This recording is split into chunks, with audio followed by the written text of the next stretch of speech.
Levantar-me-ei, irei para o meu pai, e lhe direi: Pai, eu pequei contra o céu e perante ti, e não sou mais digno de ser chamado teu filho. Faz de mim como um dos teus servidores ou trabalhadores. E ele, levantando-se, foi para seu pai. Mas ele, estando ainda longe do caminho, seu pai o viu e teve compaixão, e correndo lançou-se-lhe ao pescoço e o beijou. E o filho lhe disse: Pai, pequei contra o céu e a tua vista, e não sou mais digno de ser chamado teu filho. Mas o pai disse aos seus servos: Trazei a melhor vestes e vestiu, pondo-lhe um anel em sua mão e calçado em seus pés. E trazei aqui um novilho cevado e matai-o, e comamos e alegremos-nos, porque este meu filho estava morto e vive novamente, tinha-se perdido e foi achado. E eles começaram a alegrar-se. Senhor meu Deus, Senhor meu Pai, queremos te entregar, Senhor Jesus Cristo, a nossa vida aqui essa noite. Pai querido, Pai amado, que o Senhor abra nosso entendimento aqui essa noite, que o Senhor abra nossos corações e que o Senhor venha habitar, Espírito Santo, na nossa alma. Pai querido, Pai amado, assim como a costa suspira pela água, assim temos fome e sede da Tua presença. Pai querido, Pai amado, que a Tua palavra nessa noite venha quebrantar os corações, resgatar almas, Espírito Santo, e renovar a alma espiritual da vida dessa pessoa. Pai querido, Pai amado, que aonde que estiver, Senhor, e tiver um coração esvaziado da Tua presença, que o Senhor venha preencher ele novamente, e que a chama do Espírito Santo venha arder em nossos corações. Pai querido, Pai amado, assim eu te peço, Espírito Santo, fala conosco, não somente agora, mas para todo sempre. Você vai assentar e vai glorificar o nome santo do Senhor Jesus.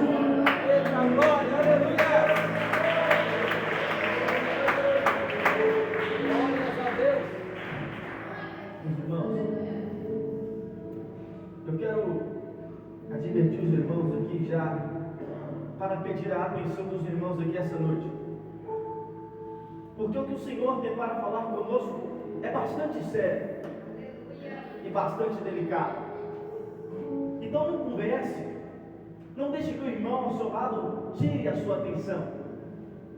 Eu peço que os irmãos redobrem a atenção aqui essa noite, porque o inimigo, ele está rodeando a nossa alma como se fosse um leão querendo tragar a minha e a sua alma. E o Senhor, Ele quer nos alertar aqui essa noite. Eu peço que os irmãos redobrem a atenção nesse instante. Eu não vou me alongar muito, peço apenas 30 minutos do seu tempo, 40 minutos, e eu entregarei aquilo que o Senhor entregou ao meu coração.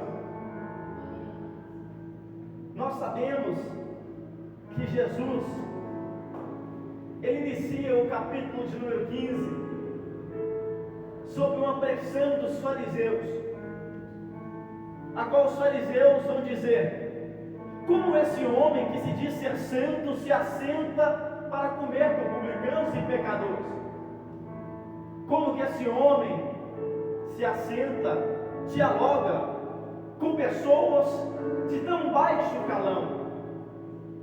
Então Jesus Cristo, ele vai dizer no capítulo de número 15, escrito por o doutor Lucas, ele vai direcionar aqui uma resposta para aqueles fariseus que indagaram a ele.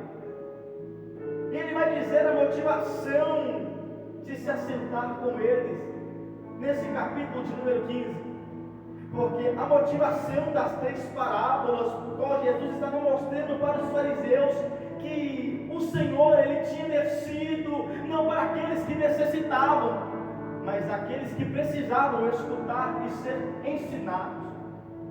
Pois o tema central a qual o Senhor estava dizendo, e o motivo central a qual ele veio, porque o Filho do Homem veio buscar aqueles que necessitavam.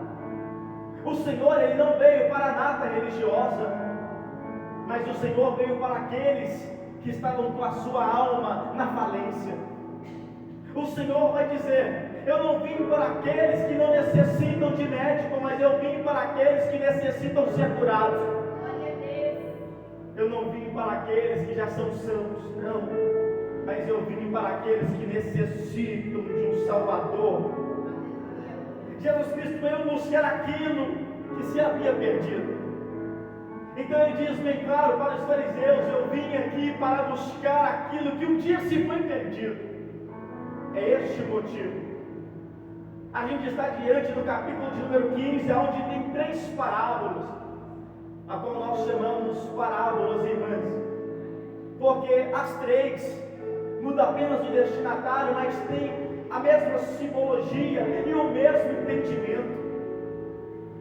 O Senhor, ele começa a dizer: certo homem tinha 100 ovelhas, mas contando as suas ovelhas, ele viu que lhe faltava uma.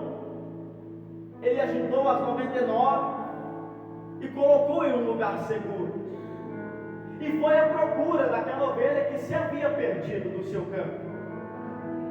Porque o bom pastor, ele faz isso, ele vai atrás da sua ovelha perdida. Então ele sai à procura daquela ovelha, e achando a sua ovelha perdida, ele vai dizer para os seus amigos: alegrai-vos comigo, porque eu encontrei a minha ovelha perdida. Agora o Senhor, ele vai mudar. O objetivo do Senhor não é mais falar sobre animais, agora é um objeto muito de valor. Ele vai dizer: certa feita, tinha uma mulher que tinha 10 dracmas. A contar as suas dracmas, percebeu que lhe faltava uma, e colocando a sua casa em ordem, varrendo, acendendo a lamparina, encontrou a dracma perdida. Disse para as suas vizinhas: alegrai-vos comigo, porque eu encontrei a minha dracma perdida. Se a gente for olhar para a matéria da matemática, não tem valor sequer o pastor sair para ir atrás de uma apenas ovelha, porque no âmbito de valor matemático, o pastor ainda tinha 99% das suas ovelhas ali no seu rebanho. Aquela mulher ainda tinha 90% das suas dracmas na sua casa. O pai ainda tinha um filho na sua casa. Mas o Senhor, ele não olha com a porcentagem a qual os matemáticos olham essa conta, porque o Senhor vai olhar e vai dizer: 1% para mim importa, 10% para mim importa, o filho ainda me importa. Oh, glória a Deus. Ainda me faz falta, ainda me faz falta. Então ele vai entrar e vai dizer: certo homem tinha 2 filhos, e o seu filho mais novo disse a seu pai: dai minha parte da minha herança. E após o seu pai dar a sua herança, poucos dias depois, ele sai da casa de seu pai e vai para o mundo e gasta toda a sua herança desordenadamente, gastando todo aquilo que ele tinha. Ele olha para a sua situação, vê que todos os seus amigos abandonaram ele. Ele vai pensar e vai vir uma lembrança linda na sua memória e vai dizer: tenho eu pai bondoso, misericordioso, voltarei para a casa de meu pai e direi: pai, peguei contra o céu e perante a ti, mas me recebe não mais como teu filho, mas agora como um dos teus trabalhadores. Ele levanta-se e volta para a casa de seu pai. A gente percebe algo a qual Jesus, ele não direcionava, que são os títulos das mensagens e das parábolas. Jesus Cristo, ele não dava título para as mensagens. Somos nós que colocamos o título para de fácil entendimento. Nós chamamos essa parábola a parábola do filho pródigo, mas se a gente fosse olhar, também daríamos para colocar o nome a parábola do pai amoroso, porque diferentemente do pastor que foi atrás da ovelha perdida, diferente da mulher que foi atrás da dracma perdida, o pai não foi atrás do filho. É uma memória linda de seu pai: tenho eu um pai bondoso, amoroso, misericordioso. Então é uma lembrança que vem na memória de seu filho. Então a gente poderia muito facilmente chamar essa parábola a parábola do pai amoroso, a parábola do pai bondoso, a parábola do pai misericordioso. misericordioso, porque o tema central dessa parábola não é o filho na sua pecaminosidade, não, mas é o pai amoroso, bondoso e misericordioso.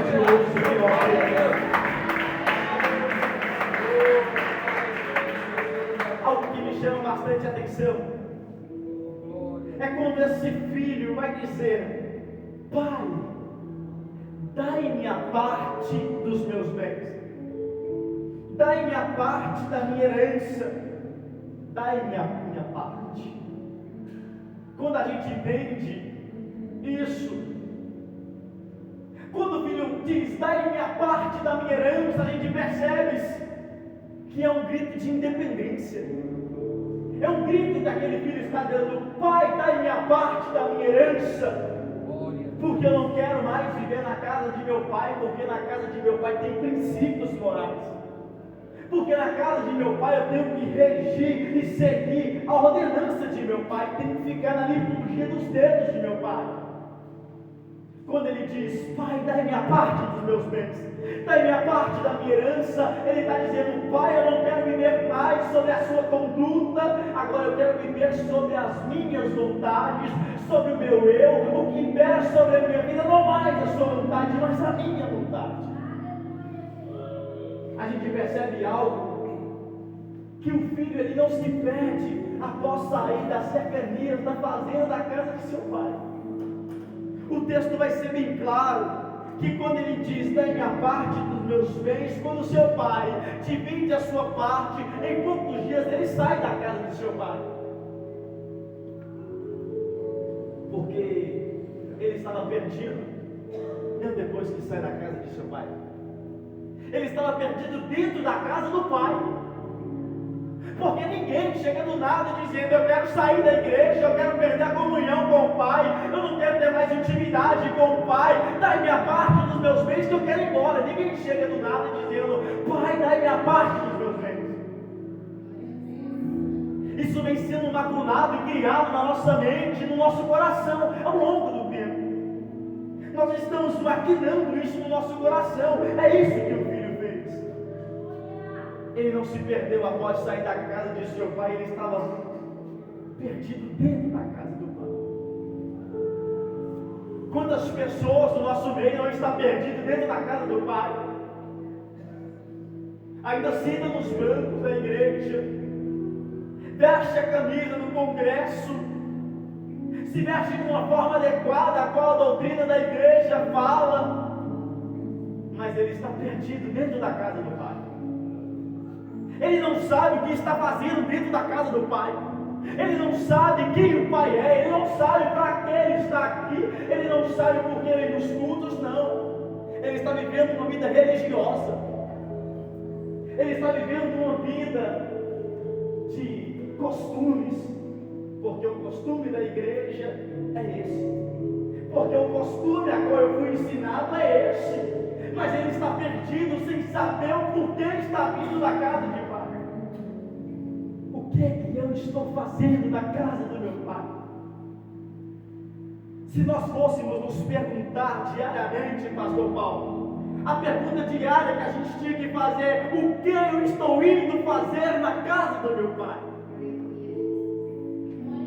O que é que nós estamos fazendo na casa do nosso pai? Será que estamos perdidos dentro da casa do pai? Ele se perdeu dentro da casa de seu pai. Quantas pessoas estão perdidas dentro da casa do pai, porque o pai não quer a sua frequência aqui? O entendimento do pai para conosco não é quantas vezes você vem na igreja, não. O que o pai está preocupado é como tem sido a sua comunhão com ele. Ele não quer saber se você vem todos os dias na igreja, se você vive uma vida religiosa, se a religiosidade em seu meio está tomando conta do seu coração, mas ele quer saber como está andando a nossa intimidade, como está a sua sensibilidade, como está o nosso relacionamento.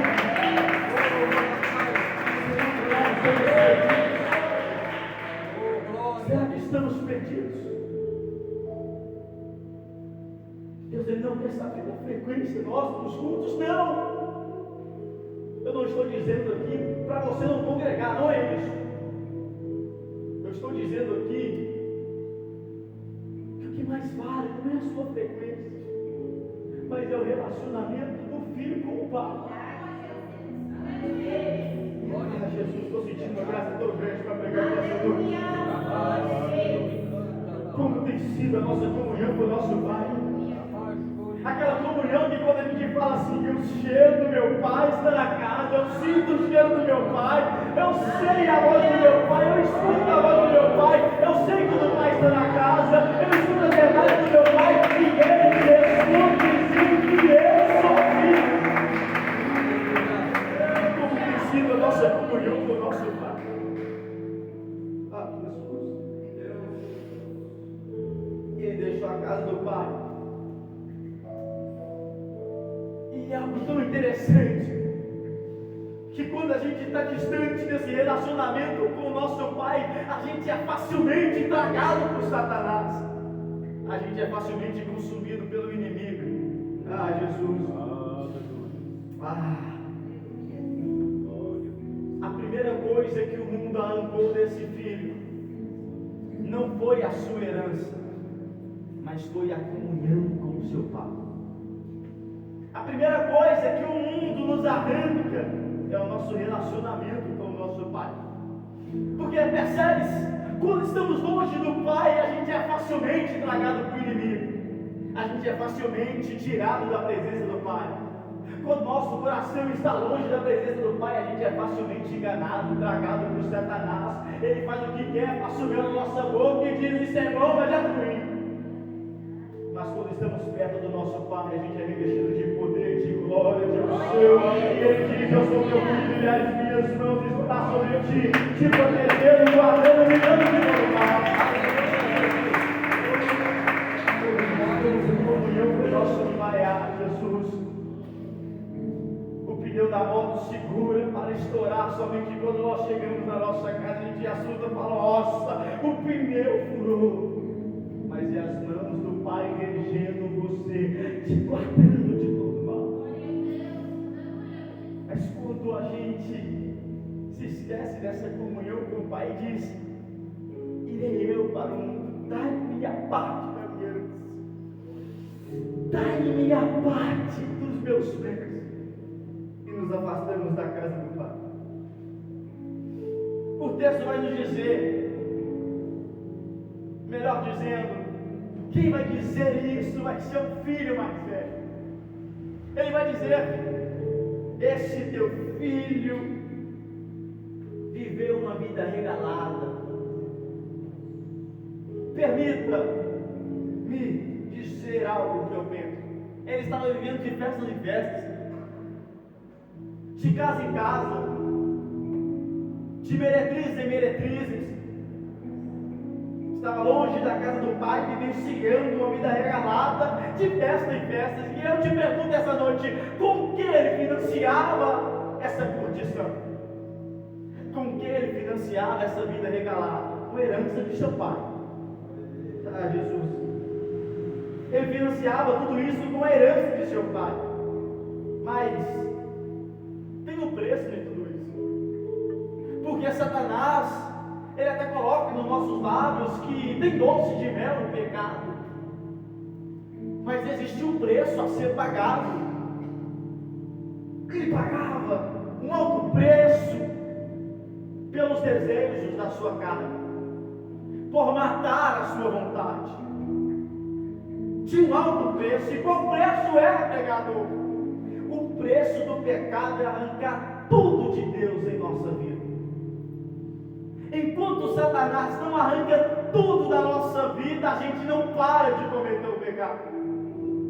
Enquanto Satanás ele não arranca tudo aquilo que existia de Deus na nossa vida, a gente não para de vivenciar uma vida regalada no pecado.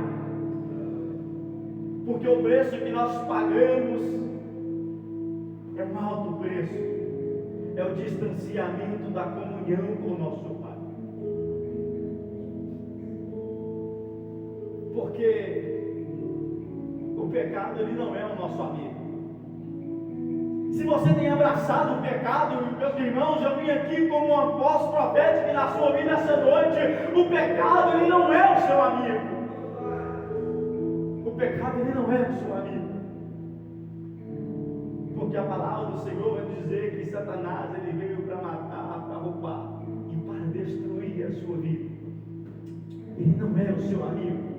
Não abrace o pecado hoje, porque o pecado que você abraça hoje é o mesmo que te mata amanhã. O pecado ele é cruel.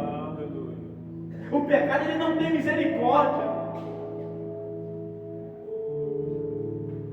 O pecado, irmão Ronaldo, ele não tem misericórdia. Pode ser jovem, pode ser criança, adulto, velho, ele não está nem aí com a sua idade, ele só quer vir te matar. Ele não tem pena da sua vida. Ele não quer saber quantos anos de ministério você tem.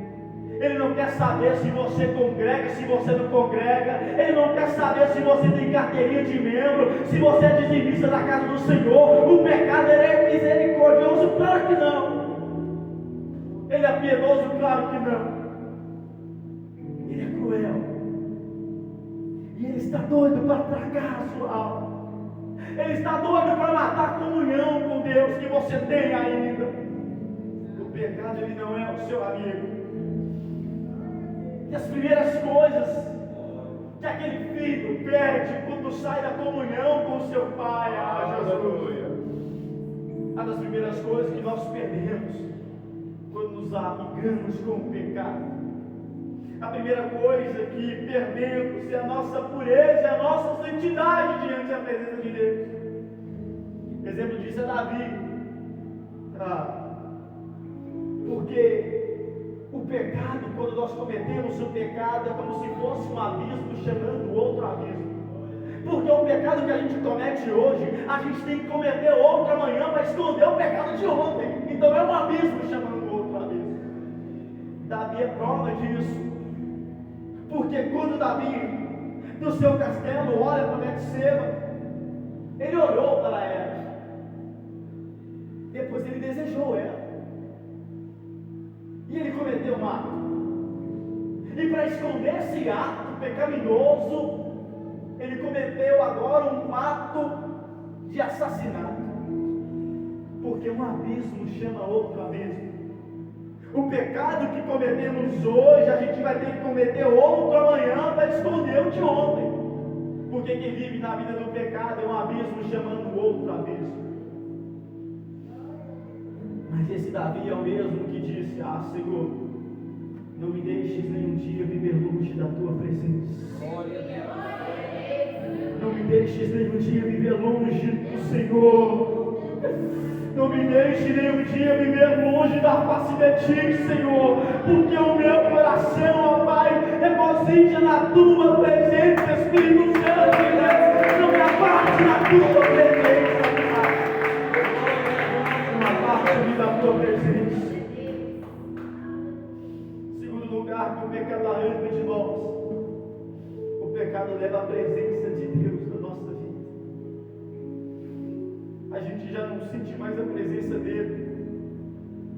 A gente já não é mais tocado pela presença dele. A gente já não chora diante da presença dele. A gente já não fala em línguas e mistério mais da presença dele. Jesus. A gente já não está sentindo mais a presença de Deus na nossa vida. A gente precisa muitas das vezes de um culto avivado para que a gente venha sentir a presença dele real. Fala, Jesus está na casa. Muitas das vezes a gente precisa de pregadores de fora para falar Deus vem junto com ele, mas não, Deus já estava presente. Que hipocrisia da nossa parte dizer, quando nós pegamos o púlpito, Deus já está presente neste lugar, mas o nosso coração está dizendo, ele já não está mais nesse lugar. A nossa boca até diz, o Senhor já se faz presente nesse ambiente, mas o nosso coração já não sente mais o falar dele.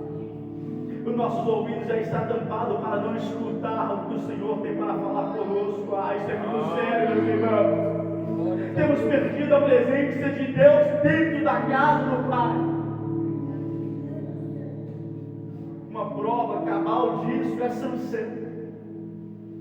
Sansão, ele vivenciava de cama em cama, de farra em farra, e dizia: farei eu, como das outras vezes, e vencerei qualquer inimigo. Mas Sansão ele já não sentia mais a presença de Deus, porque ele estava acostumado com o pecado. E quando a gente se acostuma com o pecado, meus irmãos, é algo tão sério que a gente já não sente mais a presença de Deus. A gente já não discerne mais se Deus está presente nesse culto ou não, porque estamos afastados da presença de Deus. Sansão, ele vai dizer: sairei eu e farei isso como das outras vezes, e matarei os meus inimigos. Mas saindo ele, não sabia ele que a presença de Deus já não se fazia mais parte da vida dele. Tenha cuidado, meus irmãos. Não brinque com o pecado. Não brinque com as coisas de Deus. Não brinque. Satanás não é o nosso inimigo, não é o nosso irmão. Ele não quer comunhão contigo, mas ele quer te matar. Eu vou ser bem simples aqui essa noite. Ele quer te matar. Ele quer matar a sua vida. Será que a gente sabe do nosso último respirar? Será que nós sabemos disso? Será que a agenda do nosso telefone está marcado? Tal dia eu irei falecer? Será que está marcado ou não está? Porque nós não sabemos. Essa semana nós perdemos uma irmã querida. Será que ela sabia a hora que Deus ia recolher ela? Será? Será que sabemos a hora que vamos partir? Então temos que parar de brincar com as coisas que nos afastam da presença de Deus. Temos que tomar posicionamento de filho dentro da casa de pai e dizer: Pai, eu estou aqui, eu não saio da tua presença, eu quero mais de ti, entender a tua porção para minha vida.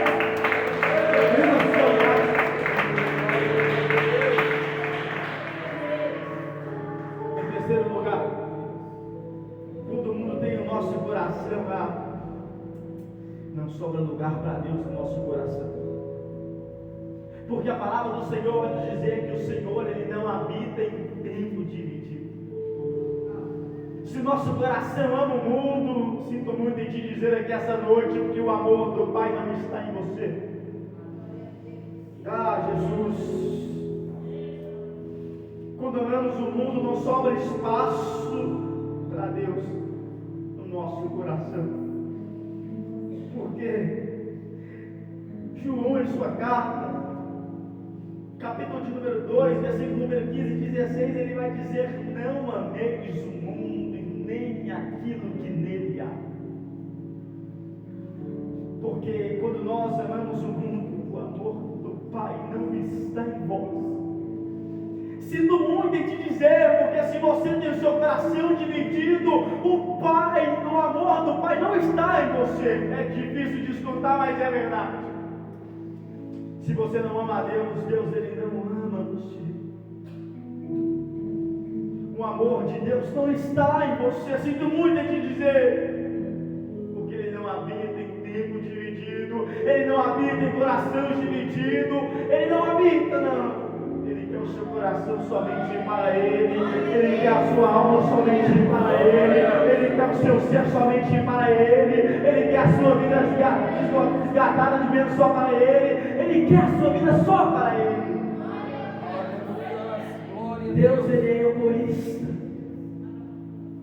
Ele quer você somente para Ele, Ele é ciumento, Ele quer o seu amor somente para Ele.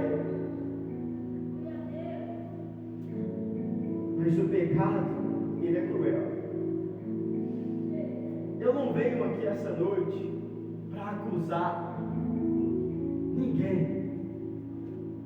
Eu não vim aqui essa noite para acusar fulano de tal ou irmã ciclana, não. Eu vim aqui essa noite como um alerta de Deus para a sua vida. Desperta. Acorde. O pecado, ele não é o seu amigo, o pecado, ele é cruel. A gente às vezes até pensa, mas o mundo, ele faz o que ele quer na hora que quer, ele faz a festa na hora que quer, ele come o que ele quer, ele namora a hora que ele quer, ele não casa, ele não vive uma vida certa, ele faz aquilo que ele quer, e o mundo aparenta ser uma coisa boa, libertadora, mas na verdade, ele não tem vida para nós. Ele é algemas para nós. O mundo dá uma falsa aparência de liberdade, mas na verdade aquilo que ele nos apresenta são algemas e escravidão. A gente até pensa, mas meu amigo faz o que ele quer, ele dorme na hora que quer, ele vê o que ele quer, mas eu não posso fazer nada. Eles não estão libertos, porque Romanos vai nos dizer: o salário do pecado é a morte. Então, se o mundo te apresenta vida, corra, porque o mundo te apresenta morte. Morte. A única coisa que o mundo tem para te dar é morte. Aleluia. O filho, quando ele saiu da casa do pai, estava tudo bem. Mas ao longo da sua jornada, quando ele foi perdendo tudo, ele começou a perceber que estava tudo errado e não restava mais nada na sua vida. Ele estava no fundo do poço, desejando comer aquilo que porcos comiam, e surge do nada uma linda memória. Tem meu Pai bondoso, amoroso, misericordioso. Temos ainda um Pai bondoso, amoroso e misericordioso. Glória a Deus, aleluia. Eu não sei como está a sua vida. Se você precisa de uma restauração, se você necessita de um encontro mais uma vez com o seu Pai, mas eu vim aqui esta noite dizer: o Pai está da mesma forma. Você ainda tem um Pai bondoso, misericordioso, te esperando na casa dele. Você ainda tem um Pai misericordioso, bondoso.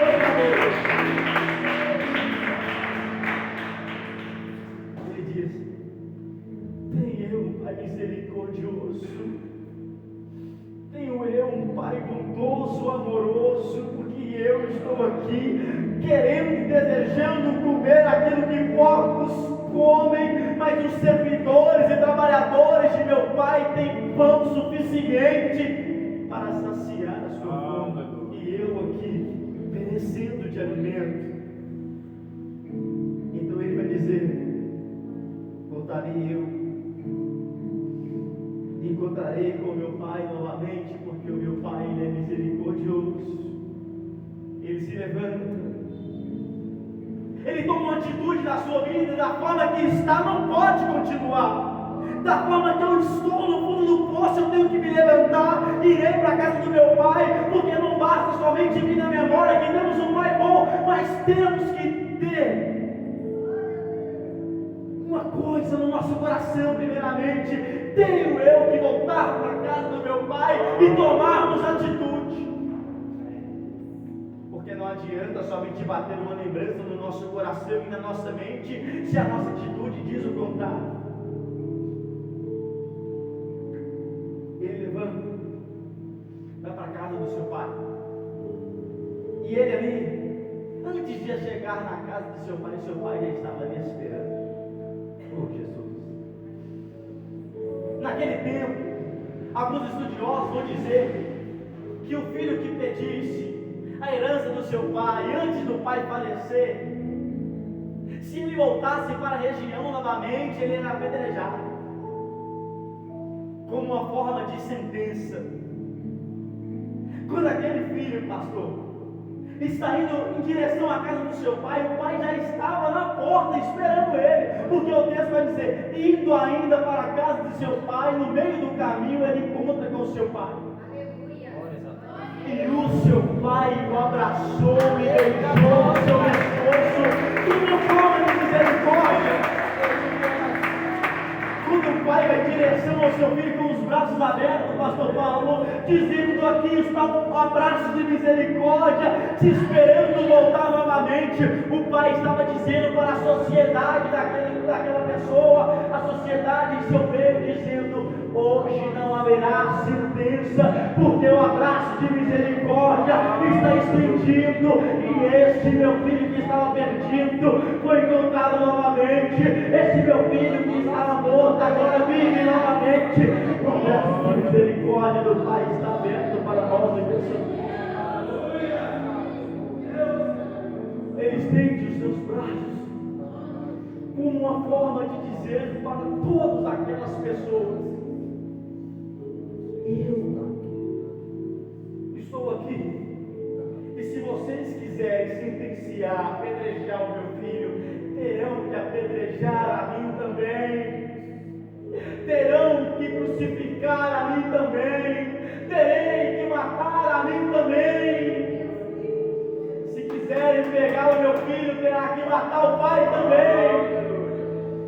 E o pai, sabendo de tudo isso, ele vai de encontro com o filho pecaminoso.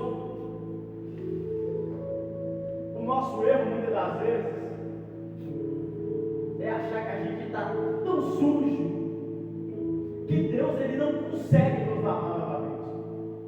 A gente chegou a um ponto tão sujo de pecado na nossa vida que a gente começa a pensar e raciocinar: não posso mais eu voltar para a casa do meu pai, porque não sou mais digno de ser chamado de seu filho. E nós colocamos uma barreira e limitamos o lavar de Deus na nossa vida, e limitamos a misericórdia de Deus na nossa vida, e limitamos a graça estendida de Deus sobre a nossa vida. Mas Deus, ele está dizendo: o abraço da misericórdia ainda está aqui. O que é misericórdia, pregador? Misericórdia significa que você merecia receber a sentença, mas Ele te livrou dessa sentença. Isso é misericórdia. Então, quando o Pai misericordioso estava com os braços abertos, Ele está dizendo: você merece ser sentenciado, você merece ser julgado, você merece ser apedrejado, você não merece estar aqui essa noite, mas um abraço de misericórdia está aqui te esperando. Você não merece, mas eu estou aqui essa noite. Você não merece, mas eu vim aqui essa noite. Você não merecia me escutar, mas eu estou falando contigo essa noite. Nós não merecíamos a presença dele, mas ele tem derramado a presença dele sobre a nossa vida. Ah, Jesus, guarda, Senhor. Quando o filho volta, ele conhece duas coisas. Ele conhece duas coisas: a misericórdia do Pai e a graça de Deus. Por quê? Quando ele chega na porta da casa e seu pai te abraça, é aquilo que eu acabei de explicar: ele recebeu misericórdia. Mas quando ele entra na casa, agora ele recebe graça. Glória a Deus. Porque está no texto: e o Pai disse aos servos: trazei a melhor veste, vestiu, e pondo-lhe um anel em sua mão e calçado em seus pés.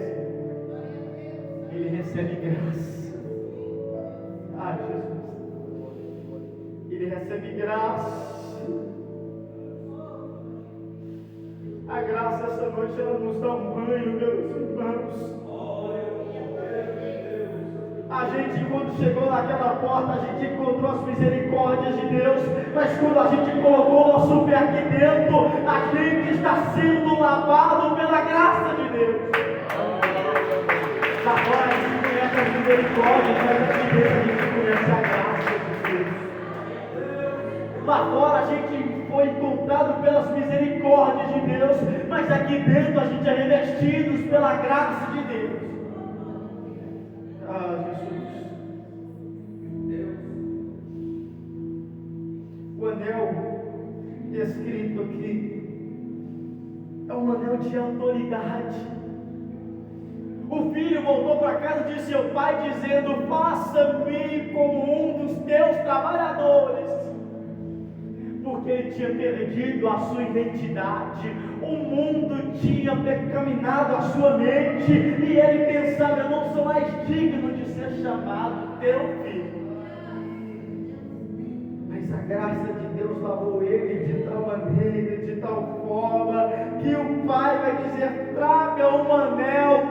anel sobre ele novamente, porque dá a ele a autoridade de filho.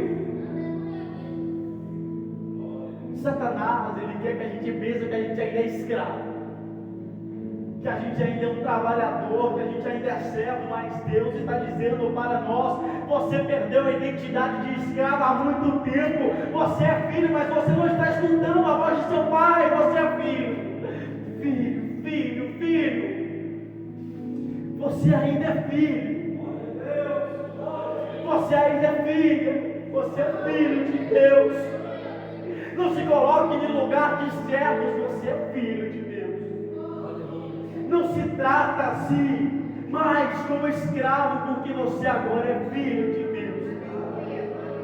Tira do seu coração toda essa escravidão de servidão. Você agora é filho de Deus. Filho de Deus. Filho de Deus.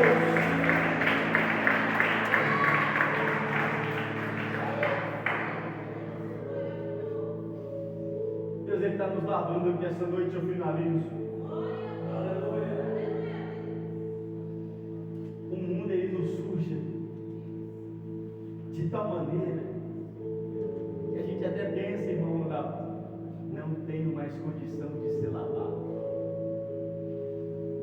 Certa feita estava eu indo embora, depois de um culto de ensino pela quinta-feira aqui. Eu morava em Joatuba ainda,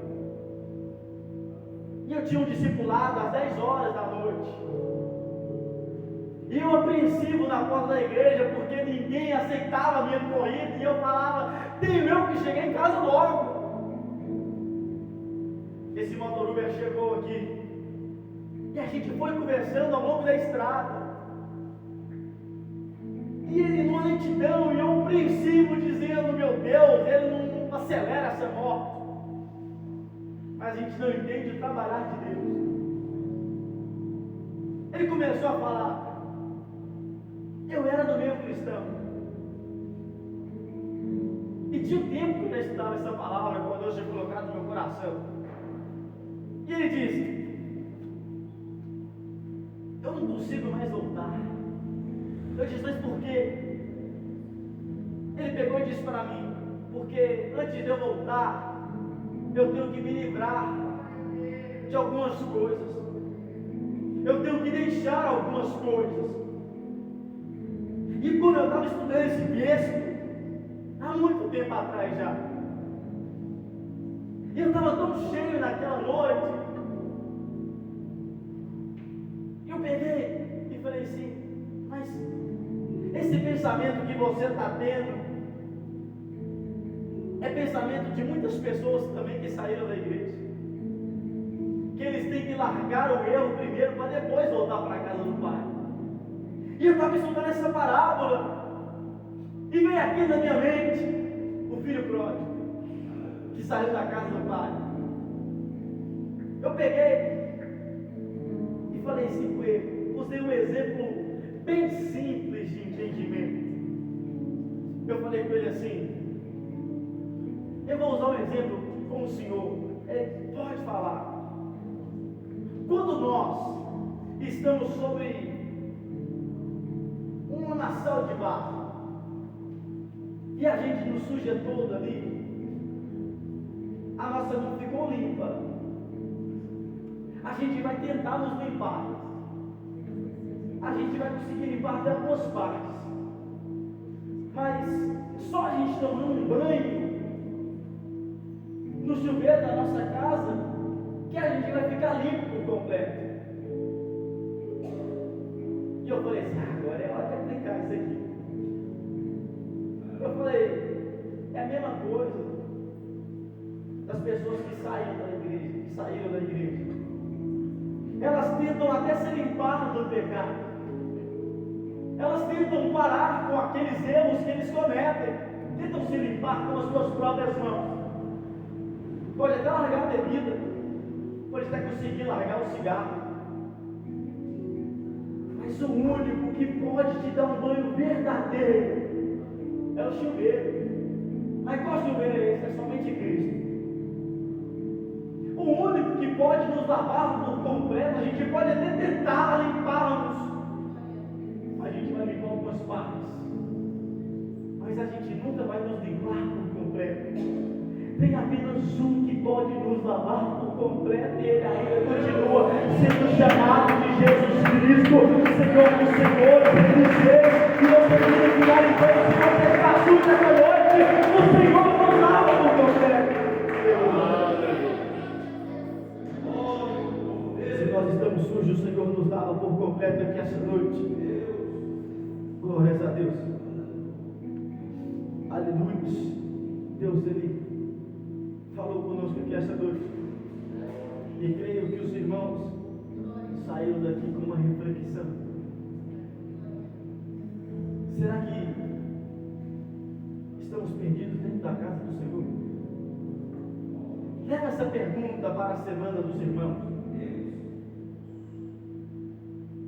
Eu quero que isso aqui fique martelando na mente dos irmãos mesmo. Olha o Cordeiro de Deus. Será quem somos nós na casa do Senhor? Será que estamos perdidos? Mas eu também tenho outra coisa para te falar. Se você está perdido, lembre-se, o Pai amoroso está com os braços de misericórdia te esperando novamente para te lavar.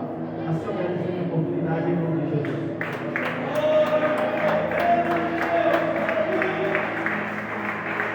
Glória a Deus, aleluia. Meus irmãos, que palavra maravilhosa, né? Palavra fiel, verdadeira, digna de toda aceitação. Eu sei, meus irmãos, que tem muitas pessoas que estão perdidas dentro da casa, mas a vassoura de Jeová vai passar, a lâmpada vai ser acesa, e quem estiver perdido vai se encontrar novamente, em nome de Jesus, amém? Meus irmãos, já passamos do horário. Convido a igreja que fica sobre os vossos pés para fazer um instante de oração. Amanhã o irmão Edson Batista está aqui pregando a palavra do Senhor e orando pela divina revelação do Espírito Santo. E a maior revelação, meus irmãos, é a palavra. Tem pessoas que às vezes vêm para a igreja e às vezes não é revelada, vai embora triste. Mas a palavra falou comigo. Se ela falou com você, pode sair daqui alegre. Porque quando você vai no restaurante, você escolhe a comida, você pega o cardápio e escolhe a comida. Mas no restaurante de Jeová é diferente, quem escolhe a comida é Ele. Amém? Começa dando glória, glória, glória, glória a Deus. Jesus Cristo, Jesus amado, Jesus poderoso, eu te apresento, ó Pai querido, esse jovem, meu Deus, que pregou a Tua palavra, meu Pai. Te apresento a família dele, te apresento a irmã, meu Pai, que está na frente do culto da expansão jovem. Te apresento todos aqueles que entraram aqui essa noite em busca de uma bênção, em busca de uma vitória. Meu Pai querido, estamos limpos pela Tua palavra. Meu Pai querido, que cada dia mais, Senhor, venhamos encontrar, meu Pai querido, o caminho, Senhor. Que venhamos, ó Pai querido, não dar ouvido ao diabo, mas dar ouvido à Tua palavra. A Tua palavra que regenera, que purifica. A Tua palavra que salva, meu Deus. Leva nós em paz e repreende todo o mal. Eu te agradeço, ó Pai, em nome do Pai, do Filho e do Espírito Santo de Deus. Todo mundo com a mão no Senhor. Que a graça de Jesus Cristo, o amor de Deus Pai e a comunhão do Espírito Santo esteja com todos digam amém. A paz do Senhor Jesus, glória a Deus. A paz do Senhor Jesus, glória a Deus. E a paz do Senhor Jesus, glória a Deus. Vai em paz e tenha um bom domingo em nome de Jesus.